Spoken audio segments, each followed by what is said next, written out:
Student, आपका Rahul classroom में स्वागत है। आज हम डिस्कस करेंगे क्लास 12 का सिविल हिस्ट्री का चैप्टर 9 शासकगढ़ इतिवृत्त मुगल दरबार लगभग 16वीं और 17वीं शताब्दी।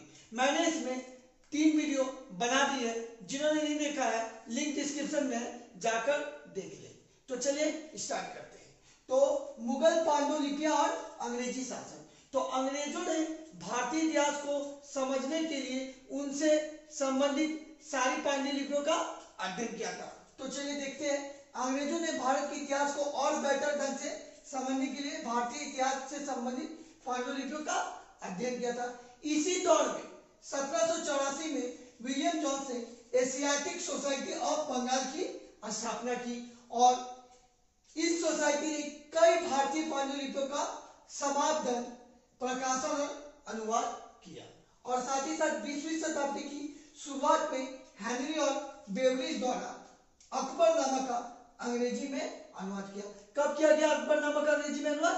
20वीं शताब्दी में। किसके द्वारा किया गया था? हेनरी बेवरिज द्वारा अकबरनामा का अंग्रेजी में अनुवाद किया गया। तो जिसको नोट डाउन करना है नोट डाउन करें। तो चलिए अब आगे चलते हैं हम लोग।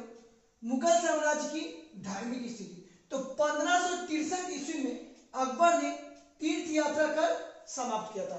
कब अकबर ने तीर्थ यात्रा कर समाप्त किया? 1563 ईस्वी में।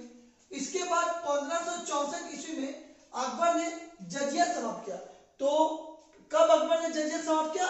1564 ईस्वी में। जजिया क्या है? जजिया एक धार्मिक कर होता था जो गैर मुसलमानों को देना पड़ता था और ये जितने भी गैर मुसलमान थे उनको ये कर देना पड़ता था और इसे अकबर ने 1564 ईस्वी में समाप्त कर दिया था, पर औरंगजेब ने पुनः इसे लगा दिया था। आगे चलते हम लोग।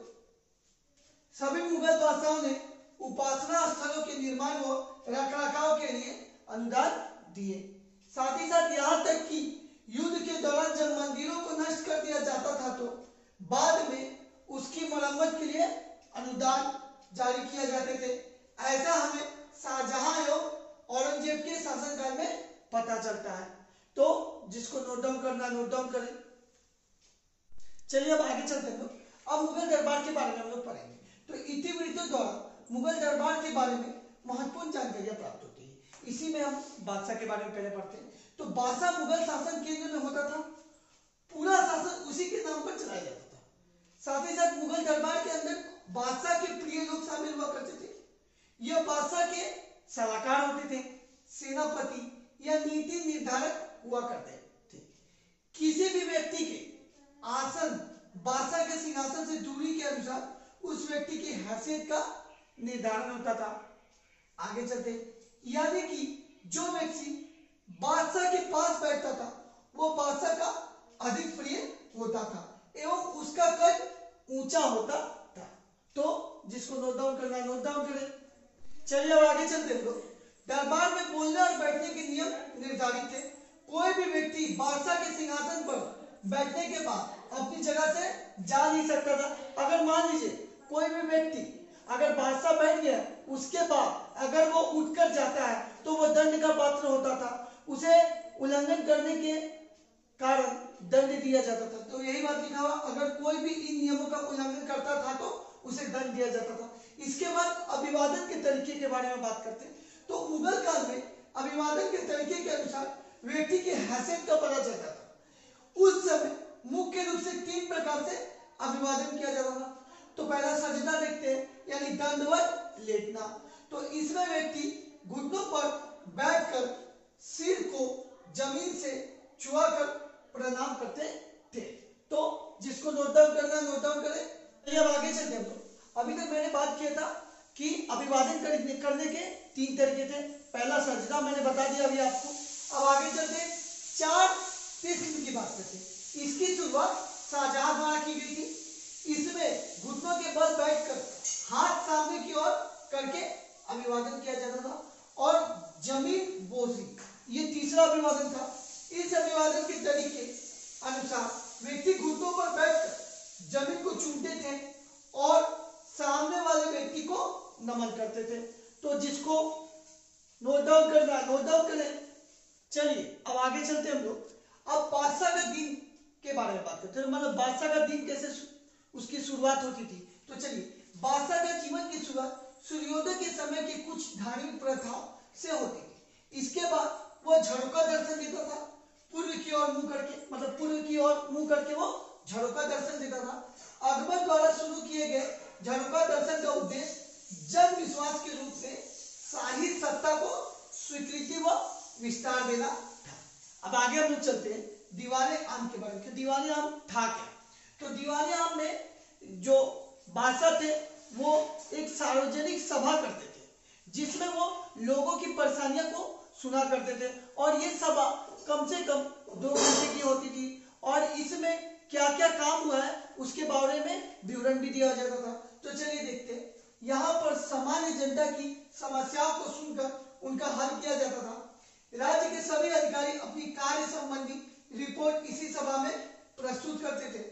यहाँ पर राजा लगभग 2 घंटे बिताता था। तो जिसको नोट डाउन करना नोट डाउन करें। चलिए अब आगे चलते हैं लोग दीवाने खास के बारे में बातें करते हैं लोग। तो दीवाने खास में राजा के प्रिय एवं मुख्य लोग हुआ करते थे। यहाँ पर राजा गोपनीय मुद्दों पर विचार विमर्श किया करते थे। इसके बाद हम मुगल के त्योहार के बारे में बात करते हैं। तो मुगल साम्राज्य में मुख्यतः 3 त्योहार मनाए जाते थे। शासक का जन्मदिन, शासक के जन्मदिन के अवसर पर शासक को विभिन्न कीमती वस्तुओं के साथ तौला जाता था। तौलने के पश्चात यह सभी वस्तुएं सामान्य जनता में दान कर दी जाती थी। उसके बाद ये लोग कौन सा त्योहार मनाते थे? वसंत आगमन, और उसके बाद नवरोज। तो जिनको नोट डाउन करना नोट डाउन करें। चलिए अब आगे चलते हैं लोग। अब पदवियां के बारे में बात की जाए तो मुगल साम्राज्य में व्यक्तियों को उनकी योग्यता के अनुसार अलग अलग पदवियां दी जाती थी। पहला बाबर के दौर में मुख्य रूप से ईरानी और तुर्की लोगों का अधिक महत्व था, और अकबर ने योग्यता के अनुसार व्यक्तियों का चयन किया। साथ ही साथ अकबर के दौर में सभी धर्म के लोगों को अभिजात वर्ग यानी राज्य की नौकरशाही में शामिल किया गया। तो ये पदवियां के बारे में था। तो जिनको नोट डाउन करना नोट डाउन करें। चलिए अब आगे चलते हैं हम लोग। अब हम उपहार के बारे में बात करेंगे। तो मुगल शासन के दौरान बादशाह द्वारा अनेकों उपहार दिए जाते थे। जब भी राजा किसी व्यक्ति से प्रभावित होता था तो उसे उपहार प्रदान कर वो उसकी प्रशंसा किया करता था। मुख्य उपहार इसके क्या क्या थे? आपका जामा पहनना, जामा, तो जामा पहनने का एक वस्त्र होता, इसे राजा द्वारा उपहार में दिया जाता था। यह राजा द्वारा पहना गया होता था, इसी वजह से राजा का आशीर्वाद समझा जाता था इसे। तो जिसे नोट डाउन करना है नोट डाउन करें।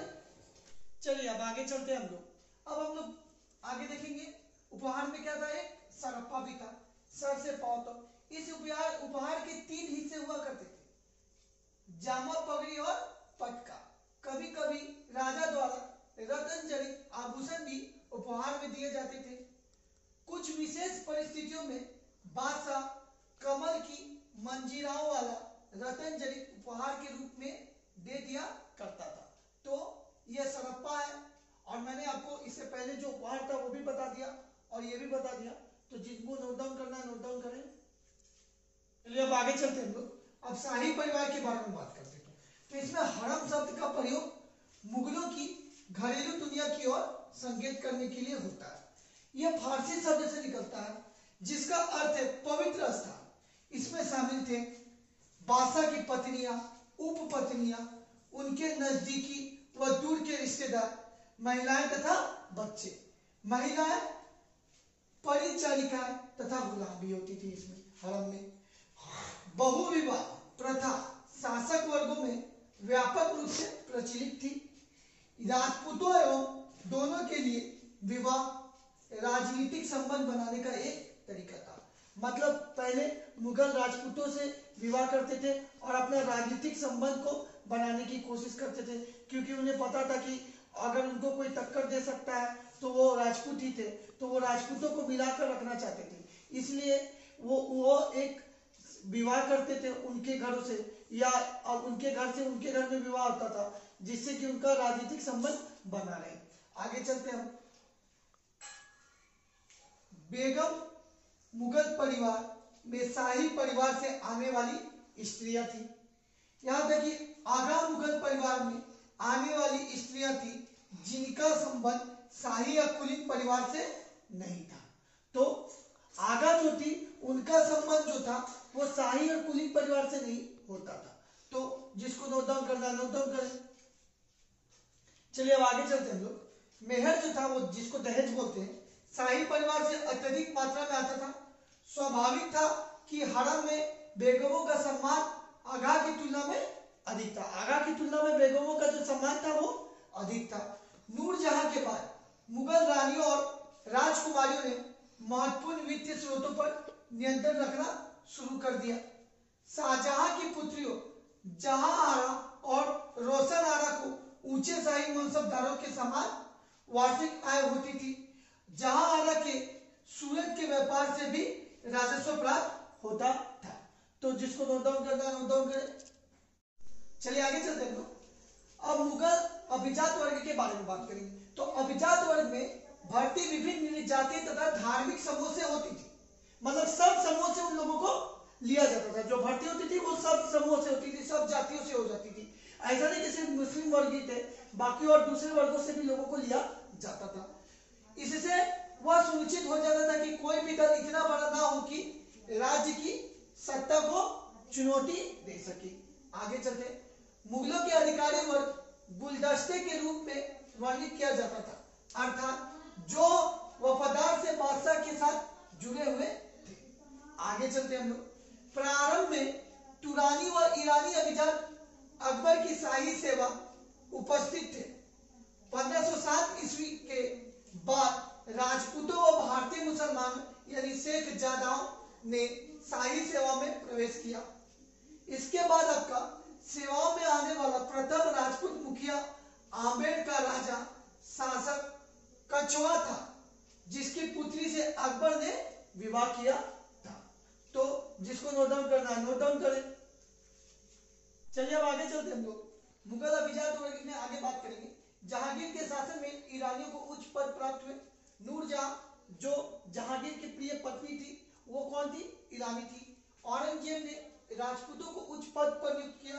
फिर भी औरंगजेब के समय गैर मुसलमान अधिकारियों में मराठों की बहुयात थी। मतलब मराठे बहुत ही ज्यादा फेमस हो रहे थे उस समय। आगे चलते चार चमन चंद्रभान ब्राह्मण द्वारा शाहजहां के समय किया गया ग्रंथ है जिसमें मुगल अभिजात वर्ग का वर्णन है। उसके बाद चलते हम लोग। अकबर ने अपने अभिजात वर्ग के कुछ लोगों को शिष्य यानी मुरीद की तरह मानते हुए उनके साथ आध्यात्मिक रिश्ते कायम किए। तो जिसको नोट डाउन करना है नोट डाउन करें। चलिए अब आगे चलेंगे हम लोग। अब प्रांतीय शासन के बारे में पढ़ेंगे। तो प्रांतों में भी केंद्र की तरह ही कार्यों का विभाजन किया गया। प्रांतीय शासन का मुख्य गवर्नर या सूबेदार होता था। यह सीधा बादशाह के प्रति उत्तरदायी होता था। साथ ही साथ इसी पूरी व्यवस्था में सभी जानकारी लिखित रूप में रखी जाती थी। और इसके बाद प्रशासन की मुख्य भाषा फारसी थी, अर्थात सभी दस्तावेजों को फारसी में लिखा जाता था। और ग्रामीण स्तर पर कई दस्तावेजों को स्थानीय भाषाओं में भी लिखा जाता था। तो जिसको नोट डाउन करना नोट डाउन करें। चलिए अब आगे चलते हैं हम लोग। मुगल दरबार में जेसुइट धर्म प्रचार। तो अकबर ईसाई धर्म के बारे में जानने को बहुत उत्सुक था। उसने जेसुइट पादरियों को आमंत्रित करने के लिए दूतमंडल कहां भेजा था? गोवा भेजा। और पहला जेसुइट शिष्टमंडल फतेहपुर सीकरी के मुगल दरबार में 1580 ईस्वी में पहुंचा और वो यहाँ लगभग 2 वर्ष रहा। लाहौर के मुगल दरबार में 2 और शिष्य मंडल 1591 ईस्वी और 1595 ईस्वी में भेजे गए। सर्वाधिक सभाओं में जेसुइट लोगों को अकबर के सिंहासन के काफी नजदीक स्थान दिया जाता था। वे उसके साथ अभियानों में जाते थे, उसके बच्चों को शिक्षा देते थे तथा उसके फुर्सत के समय वे अक्सर उसके साथ होते थे। तो जिसको नोट डाउन करना नोट डाउन करें। तो ये चैप्टर कंप्लीट हो गया स्टूडेंट। अगली क्लास में हम लोग आगे दूसरा चैप्टर डिस्कस करेंगे। तो अगर आपको मेरी वीडियो अच्छी लगी हो तो प्लीज लाइक शेयर और सब्सक्राइब करें और बेल आइकन की घंटी को दबाना ना भूलें।